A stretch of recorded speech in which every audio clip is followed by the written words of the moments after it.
नमस्कार, मैं हूं विवेकानंद शर्मा और आप देख रहे हैं द विवेक व्यूज।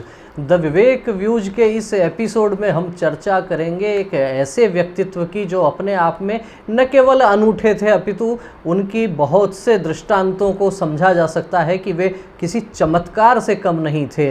भारत की भूमि के लिए कहा जाता है कि यहाँ का कंकर कंकर शंकर है और बिंदु बिंदु गंगा जल है। वो ऐसे ही नहीं कहा जाता, इसलिए कहा जाता है क्योंकि जब एक 8 वर्ष के बालक से यदि कोई सिद्ध संत, कोई तपस्वी गुरु सवाल करते हैं कि आप कौन हैं, तो वह 8 वर्ष का बालक जवाब देता है कि मैं न तो मन बुद्धि और अहंकार हूँ, मैं न ही आँख नाक कान और त्वचा हूँ, मैं न ही भूमि गगन वायु अग्नि और जल हूँ, तो आखिर मैं हूँ कौन? और वह जवाब देता है कि मैं चेतना हूँ, अहम ब्रह्मास्मि।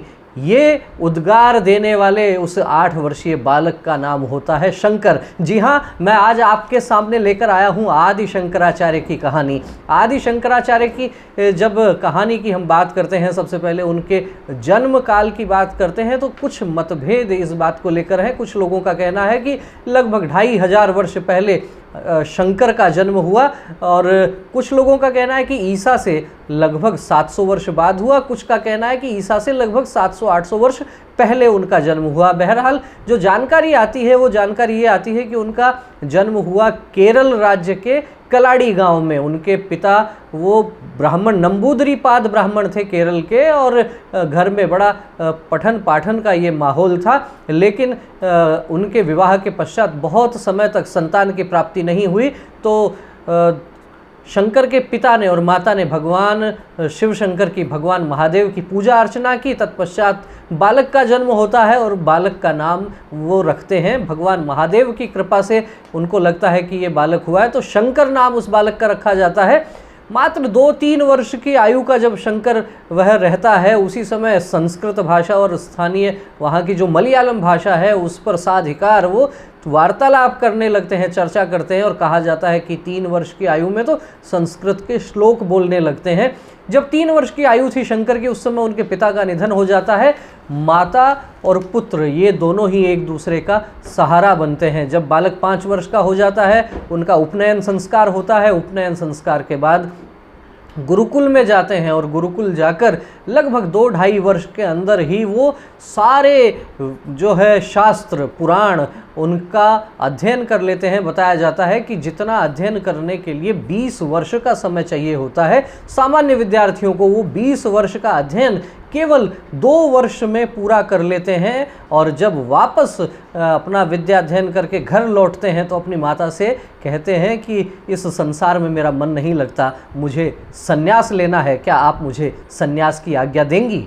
7-8 वर्ष के बालक के मुंह से संन्यास की बात सुनकर माता बड़ी परेशान हो जाती हैं और कहती हैं कि नहीं, मैंने तो तुम्हारे लिए गृहस्थ आश्रम के लिए सोच रखा था और तुम कहाँ संन्यास की बात करते हो। शंकर के मन में दुविधा उत्पन्न होती है, बिना माता की आज्ञा के आखिर संन्यास कैसे लिया जा सकता है। एक दिन स्नान करने के लिए नदी की ओर जाते हैं और उस नदी का भी एक बड़ा अच्छा प्रसंग है।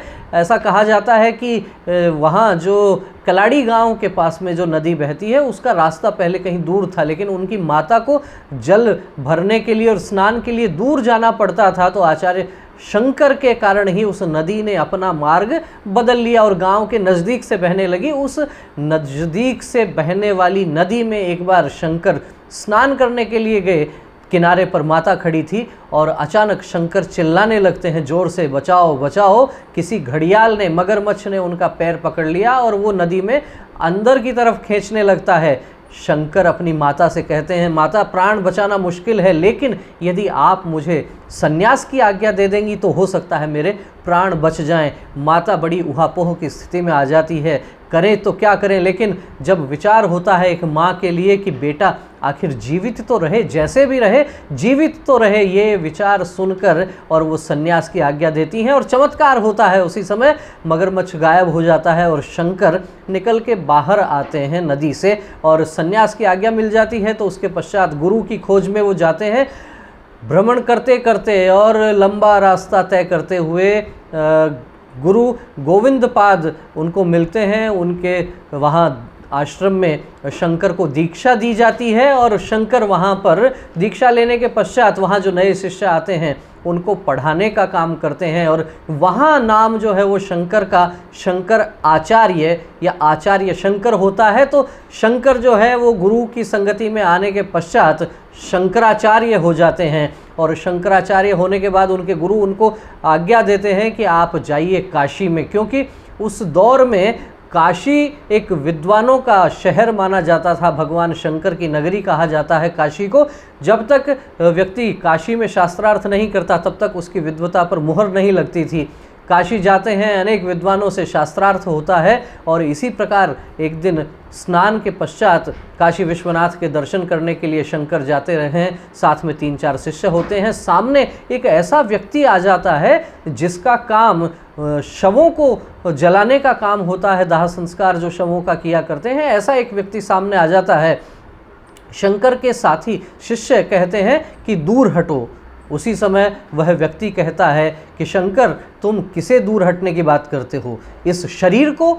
तो ये शरीर और तुम्हारा शरीर, इसमें क्या भेद है? ये दोनों ही शरीर अन्न से पुष्ट होते हैं और यदि शरीर को नहीं, आत्मा को यदि तुम यहाँ से हटने की बात करते हो तो तुम्हारे भीतर जो आत्मा है, जो परमात्मा का अंश है, वही परमात्मा का अंश मेरे भीतर भी है। ये विचार सुनकर और शंकर उनको प्रणाम करते हैं, ये विचार किए बिना कि उस व्यक्ति की क्या जाति है और वे स्वयं किस जाति के हैं। जाति पाति पूछे नहीं कोई, हरि को भजे सो हरि का होई। इस विचार को लेकर शंकर उस व्यक्ति के आत्म तत्व को प्रणाम करते हैं और कहा जाता है कि वास्तव में वो व्यक्ति स्वयं भगवान शंकर रूप बदलकर वहाँ आए थे। आचार्य शंकर को व्यावहारिकता का संदेश देने के लिए, आचार्य शंकर की परीक्षा के लिए, और शंकर उस परीक्षा में पास होते हैं, उत्तीर्ण होते हैं और भगवान शंकर उन्हें आशीर्वाद देकर प्रस्थान करते हैं। आचार्य शंकर ने अपने जीवन में बहुत से शास्त्रार्थ किए और उनका जो वो समय था, वो समय भी वास्तव में उस दौर में बौद्ध धर्म जो है वो थोड़ा आगे बढ़ रहा था, लेकिन बौद्ध धर्म में भी जो हीनयान और महायान की जो शाखाएं हैं, विस्तार उनका नहीं हो रहा था, विस्तार हो रहा था वज्रयान शाखा का। अर्थात जो बौद्ध धर्म में भी तंत्र करने वाले लोग थे वो कहीं अधिक प्रभावी हो रहे थे और उससे सनातन के जो मूल सिद्धांत हैं कहीं थोड़ा पीछे उनके रहने का आभास हो रहा था। उस दौर में शंकराचार्य ने बहुत से विद्वानों के साथ शास्त्रार्थ किया और ये शास्त्रार्थ करते करते वो एक बार पहुंचते हैं मंडन मिश्र के यहाँ। जी हाँ, उनके जीवन का सबसे सर्वाधिक चर्चित जो साक्षात्कार होता है वो होता है मंडन मिश्र के यहाँ। घूमते घूमते जब वो गांव में पहुंचते हैं, पूछते हैं मंडन मिश्र का घर कौन सा है। लोग उनको कहते हैं कि जिस घर के तोते संस्कृत के श्लोक पाठ कर रहे हो, समझ लीजिएगा वही घर मंडन मिश्र का है।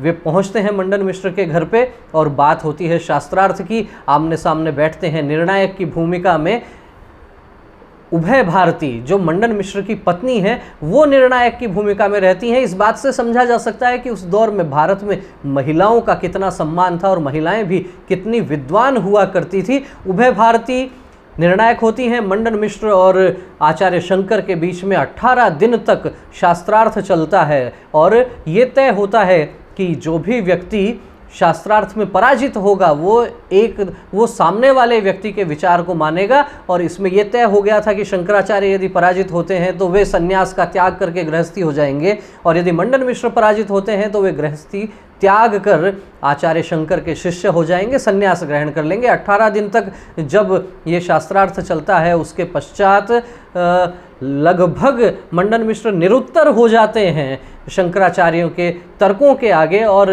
उभय भारती शंकराचार्य और मंडन मिश्र दोनों के गले में एक ताजे पुष्पों की माला, एक एक माला उनके गले में डालती है। कुछ देर बाद देखा जाता है कि मंडन मिश्र के गले की माला के फूल मुरझा जाते हैं और शंकराचार्य को विजयी घोषित कर देती है उभय भारती। वो कहती है कि इस साक्षात्कार के दौरान मंडन मिश्र को क्रोध आ गया और उस क्रोध के कारण ये फूलों की माला भी सूख गई और वो पराजित भी हो गए। लेकिन उसके बाद में बात बढ़ती है आगे। उभय भारती कहती है कि मंडन मिश्र को अभी संन्यास लेने की कोई आवश्यकता नहीं है, क्योंकि भारतीय वांग्मय में ये कहा जाता है कि पत्नी जो है वो पति की अर्धांगिनी होती है। तो जब तक पत्नी पराजित नहीं हो जाए तब तक वो पुरुष पूरी तरह से पराजित नहीं है। और उभय भारती आचार्य शंकर को चुनौती देती है शास्त्रार्थ करने की। आचार्य शंकर एक बार तो सोच में पड़ जाते हैं और फिर इस शास्त्रार्थ के लिए सहमत हो जाते हैं। अब शास्त्रार्थ होता है उभय भारती और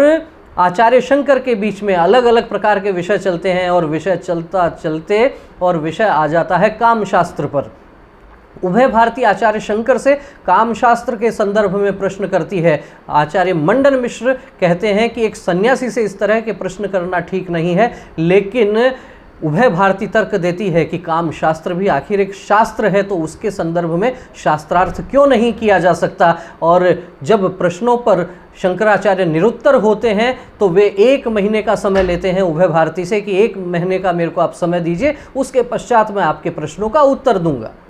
जब शंकराचार्य 1 महीने का वक्त लेते हैं तो वहाँ से निकलते हैं और रास्ते में जाकर देखते हैं कि एक राजा की जो है वो मृत्यु हो जाती है। और उसी समय शंकराचार्य परकाया प्रवेश की जो उनकी सिद्धि थी उसके माध्यम से अपने शरीर का त्याग करते हैं और उस मृत राजा के शरीर के भीतर उनकी आत्मा जाती है और फिर वो राजा का शरीर लेकर अपने उस राज्य में पहुंचते हैं, अपनी रानी के साथ भोग विलास करते हैं और उस दौरान कामशास्त्र की वो शिक्षा लेते हैं। उस शिक्षा लेने के पश्चात वापस अवसर पाकर शंकराचार्य उस राजा के शरीर से अपनी आत्मा को बाहर निकाल के अपने शरीर में वापस आते हैं। परकाया प्रवेश इसको कहा जाता है। और वापस मंडन मिश्र के गांव पहुंचकर और उभय भारती के समक्ष उनके प्रश्नों का जवाब देते हैं। ये बहुत ही चर्चित साक्षात्कार रहता है। लेकिन शंकराचार्य को जब हम याद करते हैं तो कहा जाता है कि सनातन परंपरा में, हिंदू परंपरा में सबसे बड़ा पद वो है शंकराचार्य का। और देश में 4 प्रमुख पीठ मानी जाती हैं। आचार्य शंकर ने देश के अलग अलग कोनों में, पूर्व, पश्चिम, उत्तर, दक्षिण में 4 मठों की, 4 पीठों की स्थापना की। आइए जानते हैं जसराम जी गोस्वामी से कि आखिर ये 4 मठों की स्थापना के पीछे क्या हेतु था। सनातन धर्म, वैदिक धर्म के पुनरुत्थान के लिए आदिगुरु शंकराचार्य जी ने चारों दिशाओं में 4 मठों की स्थापना करी। उत्तर दिशा में ज्योतिर्मठ, दक्षिण में श्रृंगेरी मठ, पूर्व में गोवर्धन मठ और पश्चिम में शारदा मठ। और चारों मठों की स्थापना के साथ साथ उनमें एक एक आचार्य को बिठाया और वो आचार्य शंकराचार्य के नाम से ही जाना जाएगा। तो इसमें जो ज्योतिर्मठ है वहाँ त्रोटकाचार्य जी, श्रृंगेरी मठ में सुरेश्वराचार्य जी, गोवर्धन मठ में पद्म पदाचार्य जी और शारदा मठ में पहले जो शंकराचार्य थे हस्तामलकाचार्य जी थे। चारों शंकराचार्य जी ने ये धर्म के बारे में जो भी विषय विवाद होता उसके समाधान के लिए या धर्म की व्याख्या करने की जहाँ बात आती तो चारों शंकराचार्य जी का मत है वो हिंदू धर्म में सब सर्वोपरि माना जाता है। तो हमने देखा कि जसराम जी ने ये चारों पीठों की स्थापना का जो विषय हमारे समक्ष रखा। इसके साथ साथ ही आचार्य शंकर के जीवन को देखते हैं तो उन्होंने प्रस्थान त्रयी की भी बात कही। उन्होंने कहा कि जो ये सनातन का विचार है ये अक्षुण्ण रहना चाहिए, ये सनातन का विचार निरंतर आगे बढ़ना चाहिए और बहुत सारे शास्त्र, पुराण, ग्रंथ सनातन के हैं। तो यदि ये किसी भी कारणवश इतने ग्रंथ नष्ट भी हो जाएं तो केवल 3 ग्रंथों पर भी यदि आप टिके रहेंगे, उनका अध्ययन करेंगे तो भी आप सनातन के विचार को आत्मसात कर सकते हैं। इसी को प्रस्थान त्रयी कहा गया। और इन 3 शास्त्रों की, 3 ग्रंथों की जो बात होती है उसमें एक है ब्रह्मसूत्र, दूसरे उन्होंने कहा उपनिषद और तीसरा कहा भगवद गीता।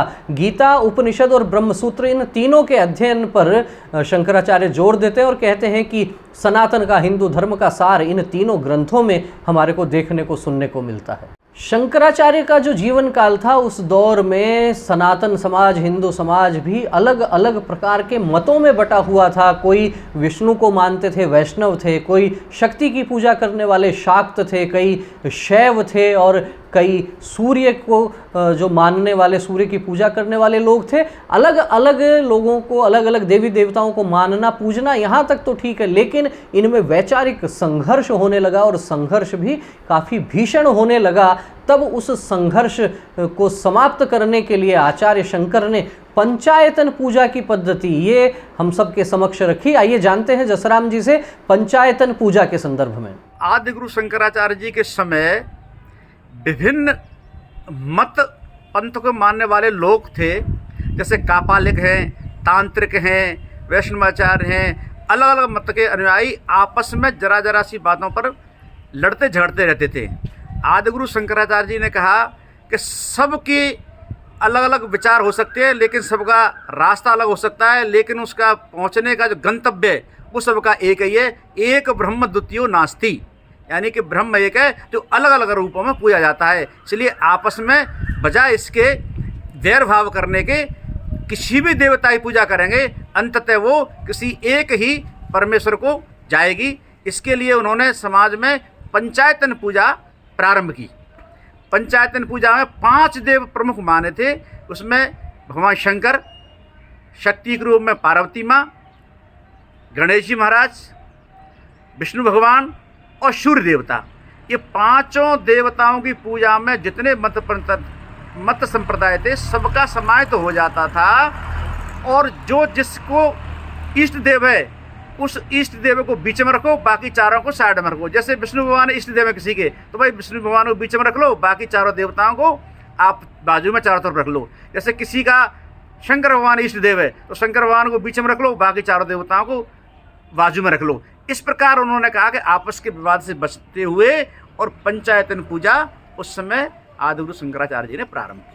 तो जसराम जी ने ये स्पष्ट किया कि उस दौर में किस तरीके से आचार्य शंकर ने पंचायतन पूजा, इस जो संघर्ष था उसके समाधान के समक्ष वो समाज के सामने लेकर आए। लेकिन निश्चित रूप से अलग अलग जो समस्याएं थी उनका समाधान तो आचार्य शंकर ने किया ही साथ देश के चारों कोनों में जो 4 पीठों की स्थापना की, जब भी कभी सनातन को लेके, हिंदू धर्म को लेके किसी प्रकार का भ्रम उत्पन्न होता है, ये चारों शंकराचार्य समाज को रास्ता दिखाने के लिए, समाज को पाथे देने के लिए उन्होंने विद्वत लोगों को उस पीठ का अधिकारी बनाने की बात की। और धीरे धीरे वास्तव में उस दौर में जैसे बौद्ध धर्म के कारण भी जो सनातन का कुछ ह्रास हो रहा था, उस दशा में से भी निकाला। और कहा जाता है कि हिंदू धर्म का पुनरुत्थान हुआ उस दौर में, आचार्य शंकर के कारण सनातन का पुनरुद्धार हुआ और सनातन संस्कृति की पताका अखिल विश्व पर लहराने लगी। ऐसे परम